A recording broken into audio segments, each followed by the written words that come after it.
Assalamualaikum warahmatullahi wabarakatuh. Apa kabar teman-teman semua? Halo. Ada yang katakan melamar pekerjaan di PT IWIP itu susah sekali. Karena sudah banyak orang yang sering bertanya kepada saya. Ada yang mengatakan harus ada orang dalam. Ada juga yang mengatakan ya PT IWIP hanya pilih-pilih orang dan lain sebagainya. Itu isu yang akan saya angkat hari ini. Jadi kalian itu perlu simak baik-baik supaya kalian itu tidak gagal paham setiap apa yang povoki, setiap apa yang selalu saya sampaikan setiap hari di konten saya, baik di YouTube, di TikTok, dan juga di Facebook. Dan sepastinya jangan lupa support channel YouTube saya dengan cara subscribe agar saya lebih semangat lagi hadirkan informasi untuk kalian semua. Untuk menjawab pertanyaan atau komentar-komentar seperti itu, di sini saya mau ingatkan kepada kalian semua, kalau melamar pekerjaan di PT IWIP justru lebih dipermudah saat ini. Di copy. Oke, kita lanjutkan lagi. Tapi seperti biasa kita satu dulu baru lebih semangat. Kita akan bagi informasinya kepada kalian semua.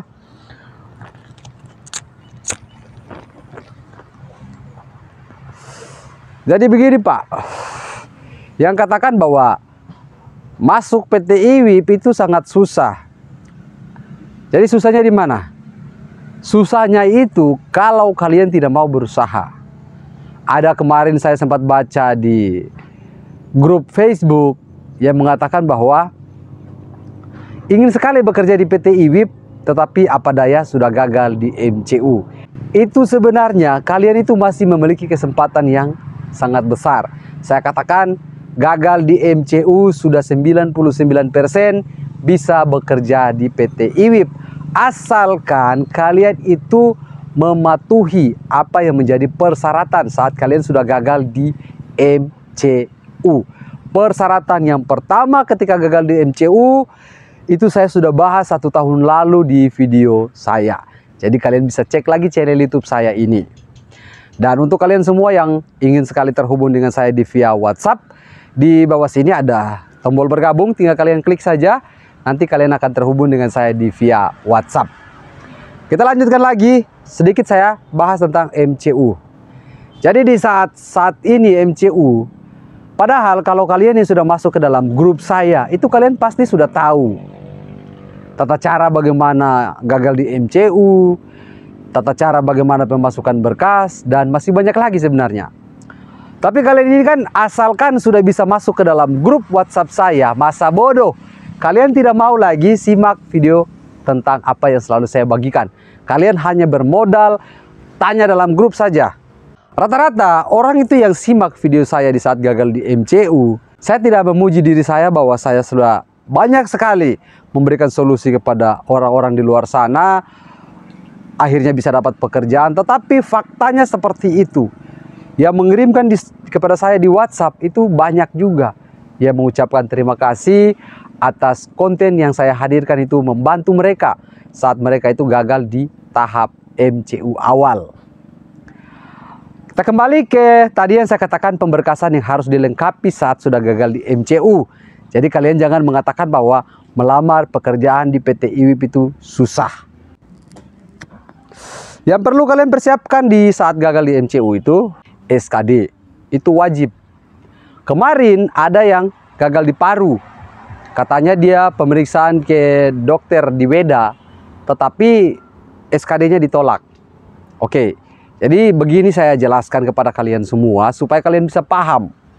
Ada yang bertanya kira-kira lama Pak untuk dipanggil lagi, saya tidak tahu. Tapi kalau memang pemasukan berkas secara langsung di loket, itu langsung akan diberikan jadwal MCU kembali. Yang bertanya, apakah nanti MCU lagi seperti biasa? Iya, seperti biasa. Jadi kalian akan diadakan tes lagi. Mulai dari awal tadi yang tesnya di pendengaran, mata, paru-paru, jantung, dan lain-lain sebagainya, itu tetap dites kembali. Terus ada yang bertanya, Pak, kalau kita ditemukan penyakit baru? Nah, ini juga banyak sekali orang. Setelah sudah dapat SKD dari dokter di Ternate, balik ke sini MCU lagi dapat penyakit baru. Ini kembali lagi harus mengambil surat keterangan dari dokter dari penyakit yang baru ini.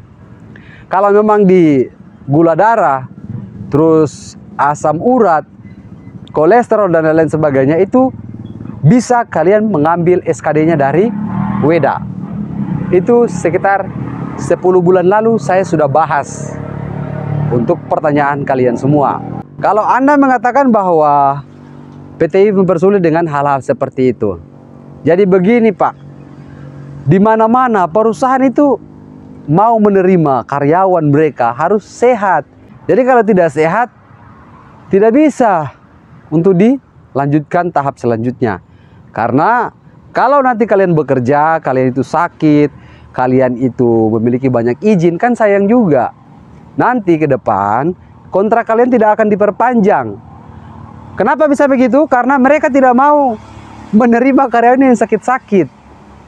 Karena kebutuhan di lapangan sana itu banyak. Jadi mereka membutuhkan karyawan yang sehat supaya bisa ada setiap saat dibutuhkan. Yang berikutnya lagi, kalau kalian yang gagal, itu kan nanti ada beberapa penyakit yang bisa menular ke teman-teman yang lain. Makanya itu sudah diantisipasi. Harus berobat dulu supaya bisa sembuh total, baru bisa diterima. Ini saya tidak mau menyinggung kalau kalian yang terdapat penyakit menular, karena lebih baik kita mencegah daripada kita mengobati. Kalau hanya satu orang, ya diobati saja dulu. Jangan sampai sudah tertular ke banyak orang, kan repot Pak. Lebih baik kita obati satu orang saja daripada kita harus obati ribuan orang, begitu. Jadi saya rasa tidak ada susahnya saat melamar di PT IWIP seperti apa. Kalau susahnya dalam bentuk keuangan dan lain sebagainya itu wajar. Tetapi kalau untuk dipersulit masuk PT IWIP itu tidak ada. Kalau untuk urusan ekonomi dan lain sebagainya itu pribadi atau masing-masing individu yang mengalami hal itu. Jadi kalian bisa bedakan susahnya di pemasukan berkas atau susahnya di keuangan Anda. Jadi jangan katakan bahwa susah pemasukan berkas, padahal susahnya ini di keuangan Anda. Jadi kita mau sehat, kita mau cari kerja, itu butuh perjuangan, butuh biaya dan lain sebagainya. Jadi harap kalian yang dari luar Maluku Utara yang sudah dihubungi lewat email, yang sudah ditanggung tiket pesawatnya sampai di sini mengikuti MCU, kalian harus bawa bekal. Yang diambil dari luar Maluku Utara, yang ditanggung tiket pesawatnya, itu belum tentu akan bisa bekerja di PT IWIP. Masih butuh proses lagi Pak. Kalian akan diikuti dengan tahap seleksi MCU.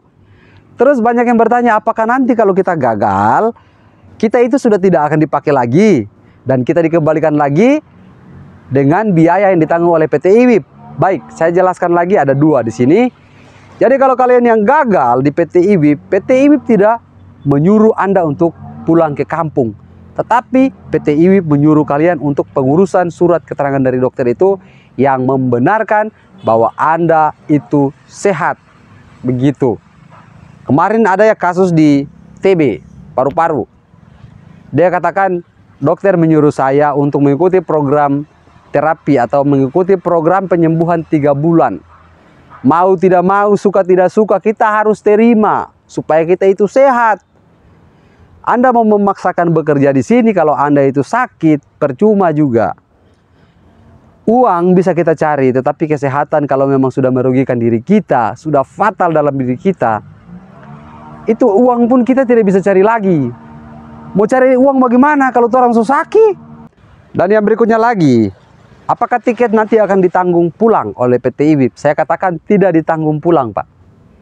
Jadi PT IWIP sudah mengambil Anda saat Anda gagal di MCU. PT IWIP memberikan pilihan kepada Anda. Anda mau berobat ataukah Anda mau pulang? Kalau Anda mau pulang kampung, biayanya ditanggung sendiri. PT IWIP hanya mengantar Anda dari site Tanjung Uli menuju ke kota Ternate. Karena satu kali gagal di PT IWIP itu, PT IWIP masih memberikan kesempatan kepada kalian semua untuk berobat. Ada juga yang harus mendapatkan surat keterangan dari dokter sesuai dengan penyakitnya, supaya kalian bisa bekerja di PT IWIP. Jadi untuk pertanyaan, tiket ditanggung oleh PT IWIP untuk pulang kampung itu tidak ada. Itu saya katakan. Dan itu memang sudah banyak orang dalam grup saya yang mengalami hal tersebut. Jadi mereka tidak jadi untuk pulang kampung, tetapi berusaha untuk mendapatkan surat keterangan dari dokter. Jadi untuk kalian yang dari luar Maluku Utara, saya katakan kepada kalian semua untuk datang ke sini bawa bekal yang banyak. Supaya nanti kalian tidak kekurangan di sini. Kalau ada keluarga, this okay, no problem. Tapi kalau tidak ada keluarga, itu saya juga buka tangan. Karena saya di sini hanya menyampaikan informasi kepada kalian semua. Jadi mungkin dari informasi ini saya rasa cukup. Nanti orang ketemu lagi di saya informasi yang berikut. Jangan lupa support saya channel YouTube ini dengan cara subscribe agar saya lebih semangat lagi hadirkan informasi untuk kalian semua. Salam, sampai jumpa. Bye bye.